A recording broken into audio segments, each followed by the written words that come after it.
भाई, अर्चना कहाँ है? किचन में। अरे सुन ना, ये चाल वाले तेरे पीठ पीछे क्या क्या बोल रहे हैं? आई वो सब बाद में बताना है, अभी मुझे अर्चना से कुछ जरूरी बात करनी है।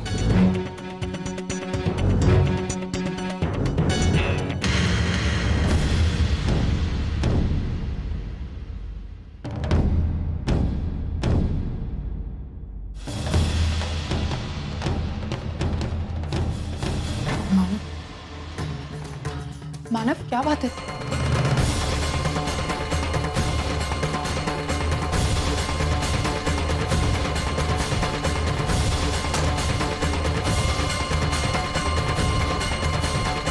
ये सब क्या है अर्चना?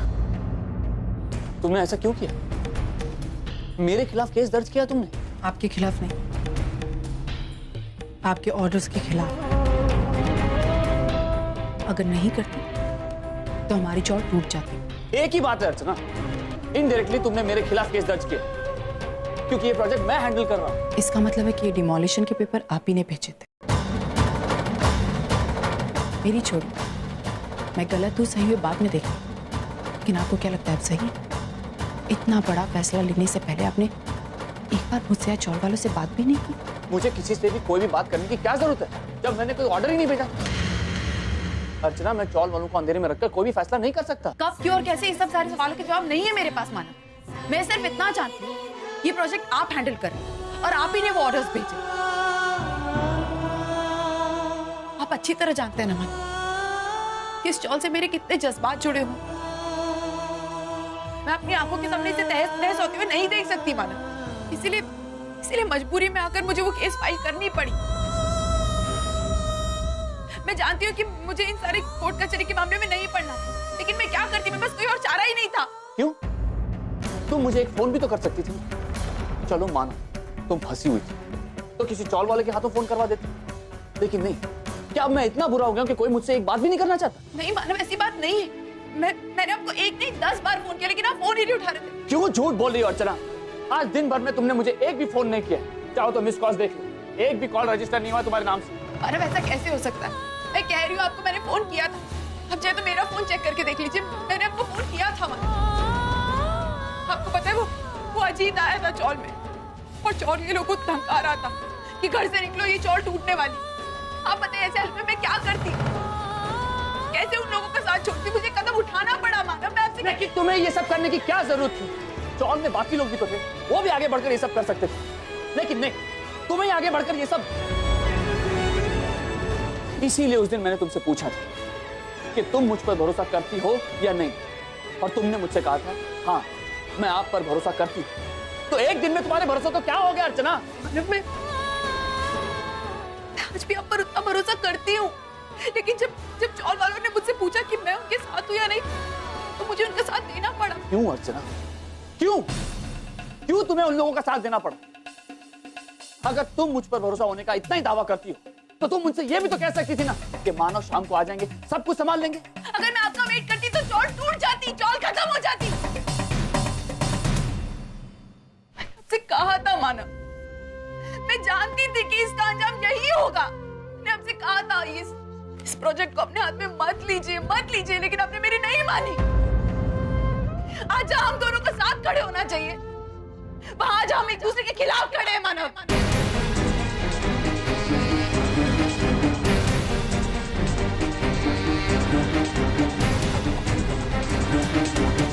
तो तुमने तय कर लिया है कि तुम मेरे खिलाफ लड़ोगी। चौल वालों की भलाई के लिए कर रही हो तुम ये सब। ठीक है, अब मैं भी वही सब करूंगा जो मुझे सही लगता है।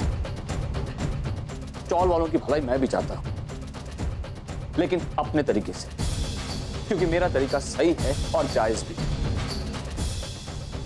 अब तुम अपनी लड़ाई लड़ो और मैं अपनी लड़ाई लड़ूंगा। अब चाहे मेरे सामने कोई भी हो, मैं पीछे नहीं हटूंगा। कोई कितनी भी मुश्किलें, मैं ये लड़ाई लड़कर ही रहूंगा। मैं हर उस आदमी के खिलाफ हूं जो सिर्फ अपने स्वार्थ के बारे में सोचता है। इस चौल में कोई स्वार्थ नहीं है मन। ये तो वक्त ही बताएगा। अर्चना, अगर तुम इस प्रोजेक्ट के खिलाफ लड़ोगी तो मैं भी इस प्रोजेक्ट के फेवर में लड़ूंगा।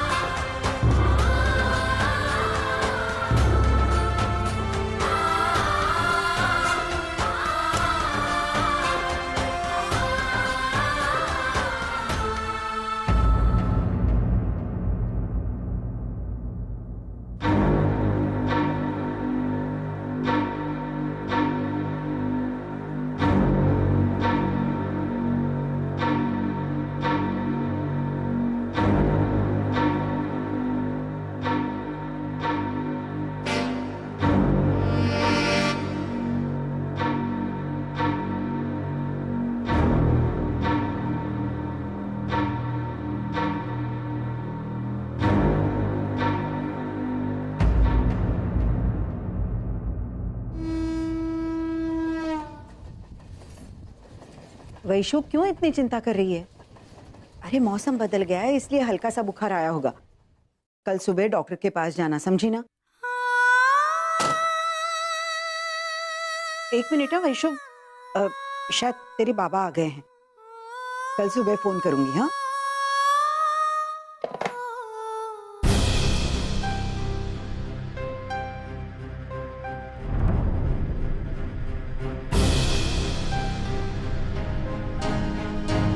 अर्चू, तो इस वक्त यहाँ सब ठीक तो है ना? क्या हुआ? इतनी परेशान क्यों है? अंदर तो आ। देख मेरा जी घबरा रहा है, तू आ जा, पहले अंदर बैठ।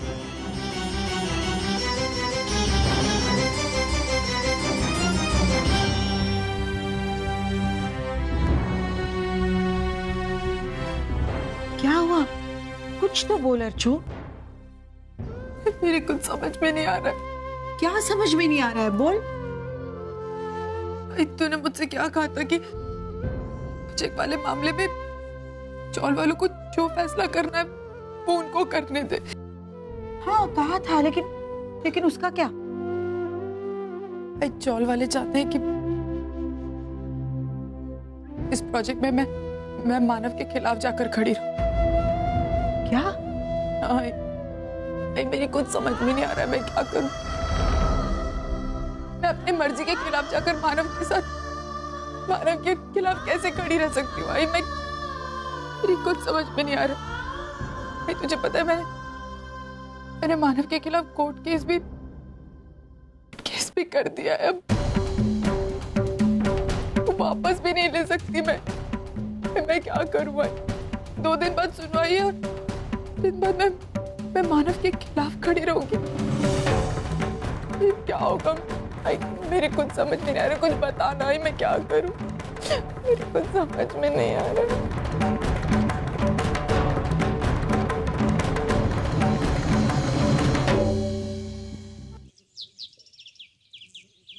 वैशु, मैं जा रहा हूं।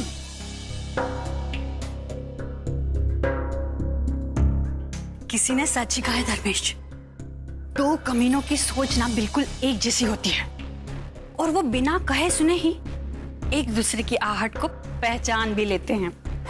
आप यहाँ क्या कर रही हैं? क्या क्या कर रही हो भाई? बधाई देने आई हूं तुम्हें। किस बात? किस बात? धर्मेश, तुमने ना मानव को हराने का नामुमकिन काम मुमकिन करके दिखा दिया। अरे अर्चू और मानव, उन दोनों के बीच में दरार डाल दी है तुमने भाई। उसी का तो नतीजा है कि अर्चू ने मानव के खिलाफ कोर्ट केस कर दिया है। क्या? ये क्या बोल रही हैं आप? मैंने कुछ नहीं किया है। और देखिए, आप ये खामखा का इल्जाम मत लगाइए मुझ पर।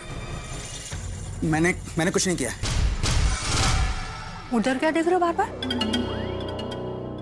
वैशु घर पर है? ओह, तुम चिंता मत करो, उसे कुछ भी नहीं सुनाई देगा। मैं क्यों चिंता करूंगा जब मैंने कुछ किया ही नहीं है तो?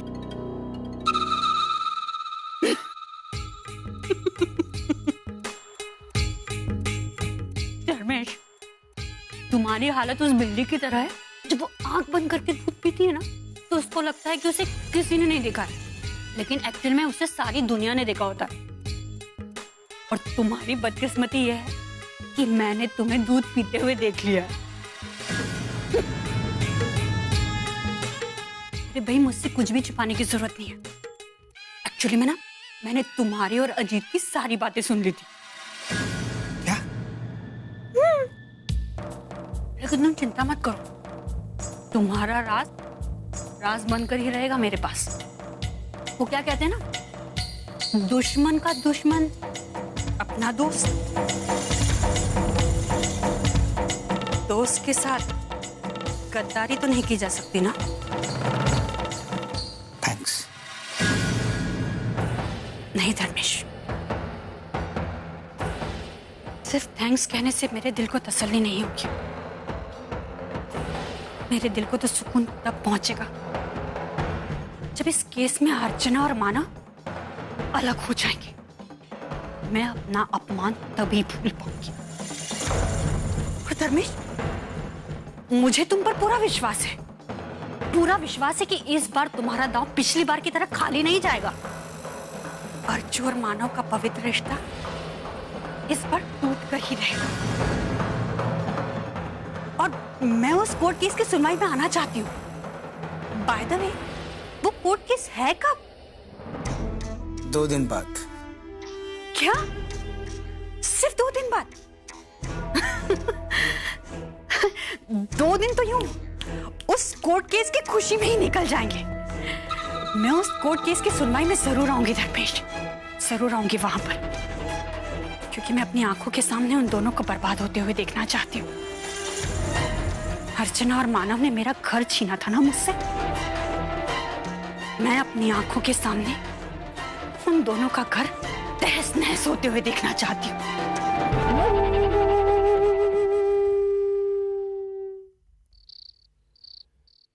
देखिए, कल हम हमारा केस कोर्ट में पेश कर रहे हैं और मैं चाहता हूं कि हमारा प्रेजेंटेशन बिल्कुल फ्लॉलेस हो।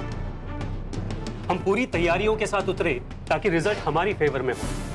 मैंने कुछ सबूत इकट्ठा किए हैं, लेकिन उन सबूतों के साथ साथ मुझे कुछ गवाहों की भी जरूरत पड़ेगी। वकील साहब, मानव ने इस चाल के लोगों का भरोसा तोड़ा है। आप उसे ऐसा सबक सिखाना कि वो जिंदगी भर याद रखे।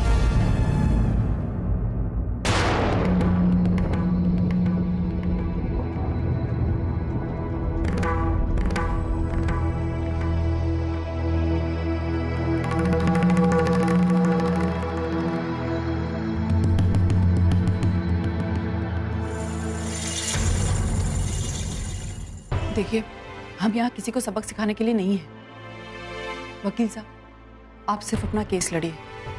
हमें किसी को सबक नहीं सिखाना है, ना हमें किसी से बदला लेना है। बस हमें हमारी चौल चाहिए और कुछ नहीं। ऐसा आप सोचती होंगी, पर बाकी लोग तो यही चाहते हैं ना कि उनकी चौल पर बुरी नजर रखने वालों को सबक सिखाया जाए। क्यों चौल वालों? सही कह रहा हूं ना मैं? नहीं वकील साहब, अर्चना जो कह रही है वही सही है। हमने सिर्फ अपनी चाल बचानी है, किसी से कोई बदला नहीं लेना है और ना ही किसी को कोई सबक सिखाना है। आखिर मानव भी तो कोई पराया थोड़ी है, वो भी अपना ही बच्चा है।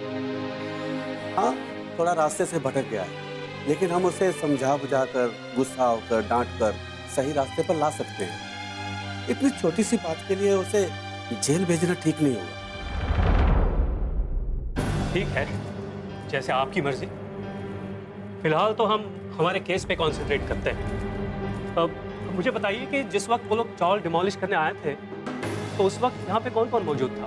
मैं उन लोगों को गवाह के तौर पर कोर्ट में पेश करना चाहता हूँ। वकील साहब, उस वक्त यहाँ पर मनोज, भोला, शंकर, सीमा और अर्चना भी थी। तो बाकी लोग तो ठीक है, पर अर्चना को मैं गवाह के तौर पर नहीं पेश कर सकता। क्यों? इसमें रिस्क है। कैसा रिस्क? ये हमारे ओपोनेंट की बीवी है। हो सकता है एन वक्त पर जज्बात के बहकावे में आकर उसके फेवर में गवाही दे दे। इससे हमारा केस कमजोर पड़ सकता है। मैं ऐसे होने नहीं दूंगा।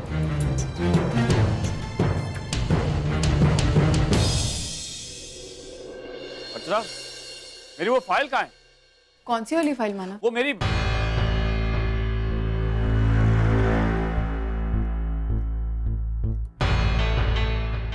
कुछ नहीं, वो एक्चुअली मेरी कोर्ट केस वाली फाइल नहीं मिल रही है। कोई बात नहीं, मैं खुद ही ढूंढ लूंगा।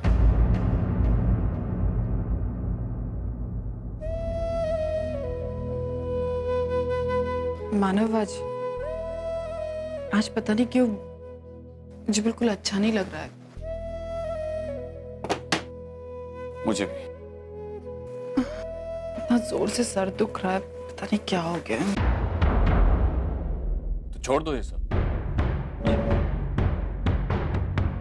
मानव, ये केस आपके अगेंस्ट नहीं है, डीके कंस्ट्रक्शन के अगेंस्ट है। मैं केस पेपर्स पर अपना नाम देख चुका हूं अर्चना। मैं आपको कैसे समझाऊं मानव, ये सब कुछ आपके खिलाफ नहीं है, सिर्फ एक कंपनी के।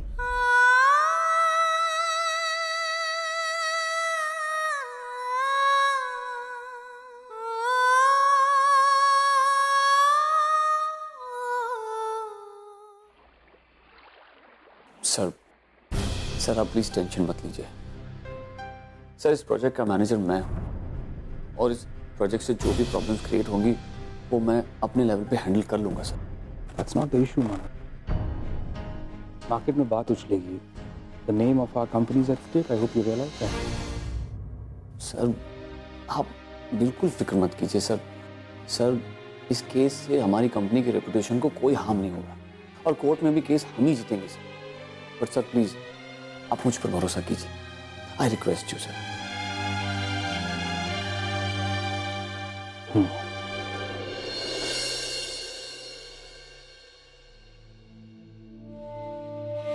All right. I believe you. Thank you sir.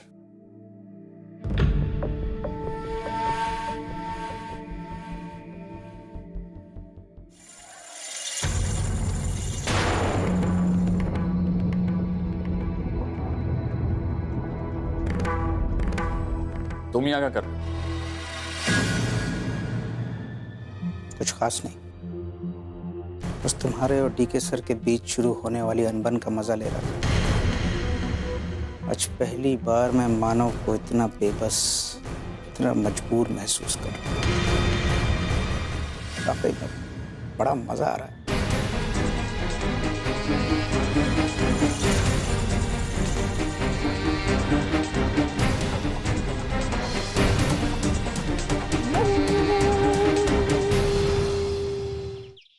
Savita दी, मुझे लगता है कि अब हम दोनों को मिलकर ही इस मसले का हल निकालना होगा। जिद्दी है, ना समझ है, लेकिन है तो हमारे बच्चे। हम उन दोनों को एक दूसरे से लड़ने झगड़ने के लिए नहीं छोड़ सकते ना। आप क्या कहना चाहती है? आप अपने बेटे को समझाइए ना, बड़ी महान बनने जा रही है। महान बनने के चक्कर में उसने अपने पति को कोर्ट में खींचा है।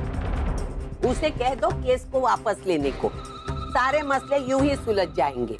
सविता दी, मैं तो अर्चना से बात करूंगी, जरूर करूंगी, लेकिन मानव को भी हमें समझाना होगा। आप क्या कहना चाहती है? मैं मानव को समझाऊं? हाँ। वो कोई गलत काम नहीं कर रहा है, मैं क्यों समझाऊं? नहीं नहीं, मेरा कहने का मतलब ये नहीं था। तो मतलब क्या है? क्या है आपका मतलब? मैं मेरे बेटे के सपनों को टूटते हुए नहीं देखना चाहती। इस चाली के जगह पे नई बिल्डिंग आए, इस प्रोजेक्ट के बलबूते पर मेरा बेटा बड़ा बिल्डर बनेगा। मैं उसके साथ हूँ, देखती हूँ कौन उसे रोकता है।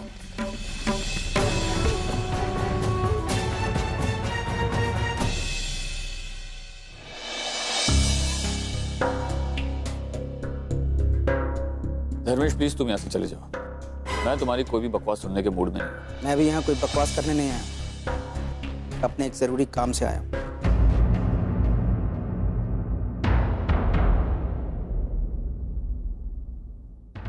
क्या ही?